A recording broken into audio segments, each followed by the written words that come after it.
Bom dia, galera, beleza? Dando sequência aí ao nosso estudo. Agora sim, eu acho que a gente finaliza de vez, né? É o último capítulo que tá faltando da apostila em relação aos gases, tá bom? Bom, então vamos lá. Eu inicio o estudo falando sobre os gases, né? Com uma simples pergunta, né? Que talvez vocês já saibam a resposta, né? Vocês conhecem essa resposta muito bem. Que é justamente em relação a como se acontece tal efeito aí com os balões de gás hélio, por exemplo, né? Então vamos lá, vamos imaginar. Bom, automaticamente acredito que vocês pensaram, bom, os balões de gás hélio, eles conseguem, né, flutuar porque eles possuem uma densidade menor do que o do ar atmosférico. E isso justamente não acontece quando nós enchemos aí um balão com dióxido de carbono, que é o que sai da nossa respiração. Legal. Essa com certeza é uma das respostas cabíveis e correta para essa pergunta. Só que além do efeito da densidade, também existem outros efeitos que são super importantes, que é o que nós vamos analisar aqui agora, que é essa, né? Esse é o grande intuito da aula em relação aos gases, beleza? Bom, vamos falar um pouquinho em relação às características dos gases, tá? Em relação às características dos gases, tem três que são muito importantes para nós. A primeira, ó, é que existem muitos espaços vazios entre as partículas de um gás. Sim, por que existem muito espaço vazio entre as partículas de um gás? Porque a força de repulsão que existe entre os gases é maior do que a força de atração. Nós veremos em um ponto aí que essa força de repulsão, às vezes ela chega a ser nula devido à grande, né, distância que existe. Mas se a gente for comparar entre a força de atração e a força de repulsão que existe entre as moléculas gasosas são muito maiores, muito difícil controlar, praticamente impossível controlar as partículas de um gás. Tudo bem? Beleza?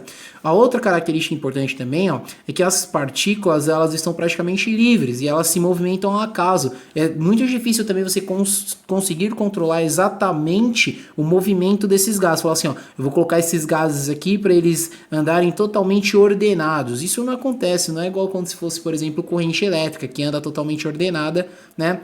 Aqueles elétrons. Então aqui elas estão livres e elas movimentam-se totalmente ao acaso, certo? E outra coisa importante também é que todo gás ocupa totalmente o volume que ele está, né, inserido. Isso daí são características, propriedades gerais da matéria até, certo? Então, ó, um volume, né, um gás, ele não tem nem volume nem forma definida, ele se adequa totalmente ao recipiente que ele está colocado, né, que ele está inserido. E além disso, né, eles ainda movimentam-se livremente. Tá bom? Bom, aí ó, essa outra aqui seria em relação ao volume constante que eu acabei de falar com vocês, né? Que ele não tem volume constante. Então ele nem tem um volume constante e ele nem tem uma forma definida. Ele se adequa totalmente ao espaço que ele está inserido. Bom, uma outra, né, outras propriedades importantes em relação aos gases é que, ó, por exemplo, a primeira, ele tem uma coleção de partículas que está em constante movimento, aquilo que eu falei para vocês, né, no slide anterior. Não é possível da gente conseguir totalmente controlar, né, com exatidão o movimento que eles estão fazendo, né? Podemos falar que eles estão em constante movimento e isso é praticamente impossível de conseguir controlar. O espaço entre essas partículas, como eu havia falado no slide anterior, é muito grande, certo? E a velocidade média que existe com essas partículas, um dado interessante, aumenta com o aumento da temperatura. Mas vamos fazer só uma comparação aqui, tá, galera? Geralmente, o aumento da temperatura interfere na velocidade, na questão da energia cinética.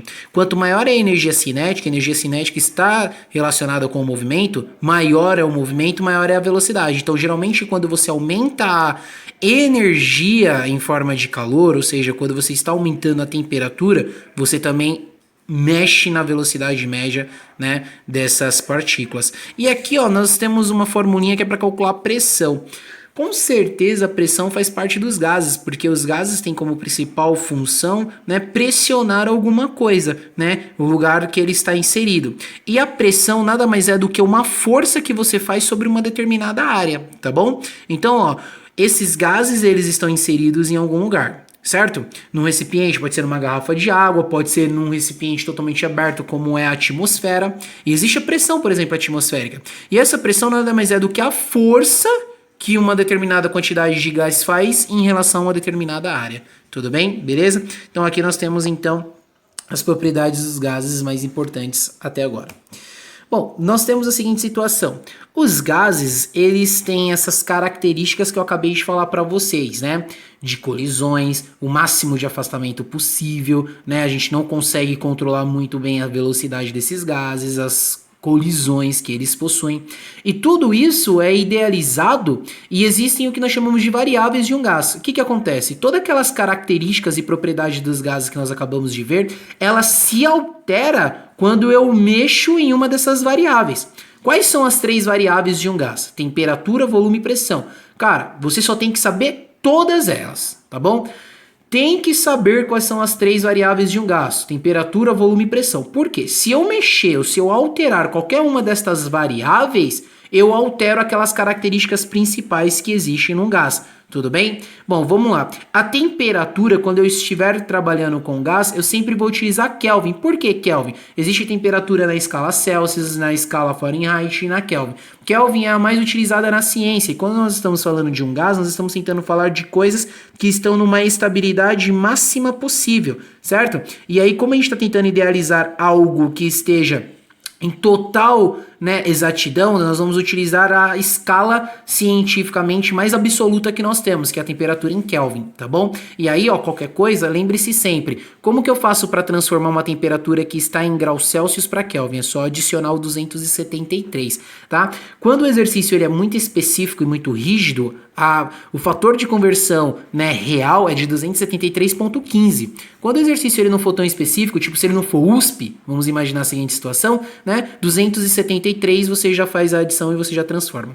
O volume, tá, gente? Sempre em metro cúbico ou em litro, e aí você tem as possíveis relações, né? Por exemplo, em 1 ml você tem 1 centímetro cúbico, é equivalente, e em 1 metro cúbico você tem 1000 litros, né? Então você consegue fazer as transformações caso seja necessário.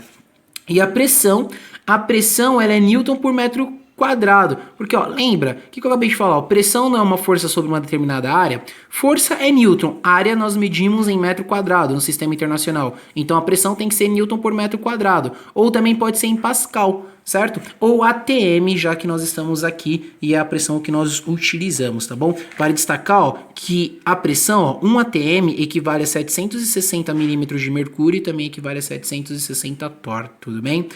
Bom, vamos lá, galerinha. Bom, aqui nós temos as propriedades dos gases na CNTP, que são as condições normais de temperatura e pressão. Caso uma daquelas 3 variáveis não sejam alteradas, quais são as condições normais que nós analisamos um gás, certo? Condições normais de laboratório, que a gente imagina, que a gente analisa, tudo bem? A pressão ela tem que estar 1 atm, que é o que nós temos aqui. A temperatura ela teria que ser considerada 0 graus. 0 graus Celsius passando para Kelvin, a gente adiciona o 273, vai ficar 273 Kelvin. 0 mais 273 é 273 Kelvin. Tudo bem?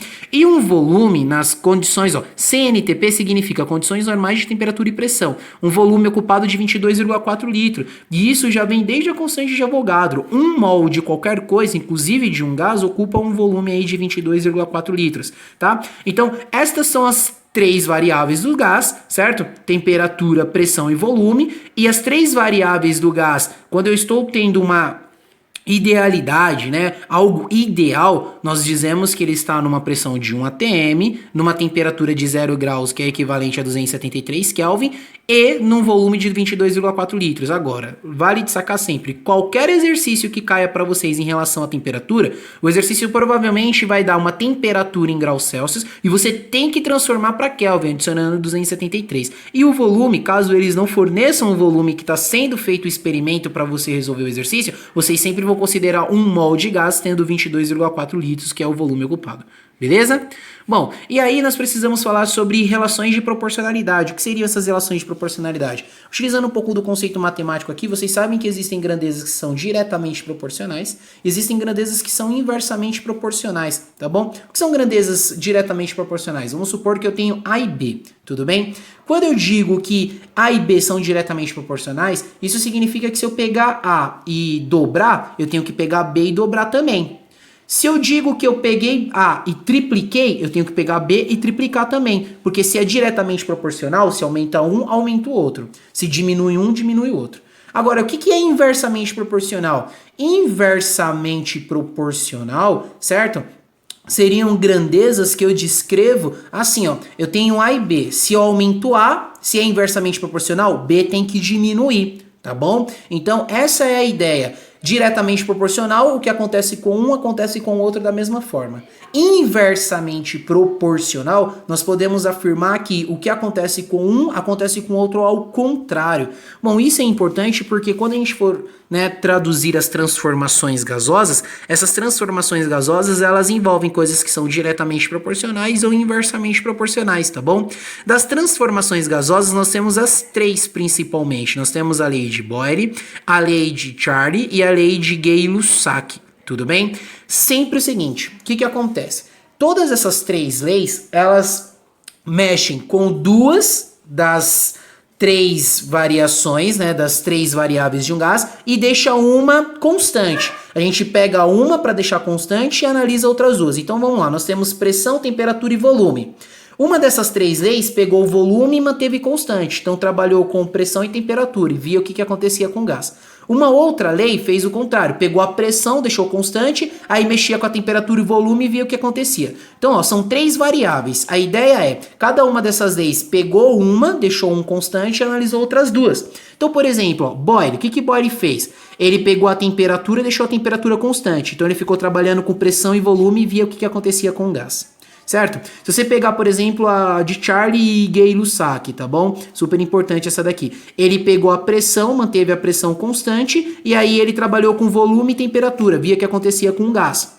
E se você pegar, por exemplo, a de Gay-Lussac, que é mais isolada também, ele pegou o volume e manteve constante. Se ele pegou o volume e manteve constante, o que significa manter constante, pessoal? Não alterar. É fazer um experimento em que esses dados não se alterem, tá bom? Então ele deixou o volume constante e via e analisava a pressão e a temperatura para ver o que acontecia, beleza? Então sempre eu tenho que deixar uma dessas variáveis constantes e analisar só as outras duas para ver o que acontece com o gás. Tá bom? Então, ó, aqui é mais ou menos o que eu acabei de falar para vocês. As variáveis de estado de um gás são três: pressão, volume e temperatura, e podemos analisar cada par de grandezas, ou seja, a gente pega uma dessas aqui, deixa constante e analisa sempre de par em par para ver o que acontece. Tá bom? A primeira lei que nós vamos estudar aqui, ó, é a lei de Boyle, tá bom? Depois nós vamos estudar um pouquinho em relação à lei de Charlie e depois nós vamos estudar um pouquinho aqui em relação à lei de Gay-Lussac, beleza? Bom, galera, eu vou parar esse primeiro vídeo por aqui e em sequência nós vamos começar a discutir então lei por lei, tá bom? Que é para ficar tudo no mesmo vídeo. Obrigado, até a próxima.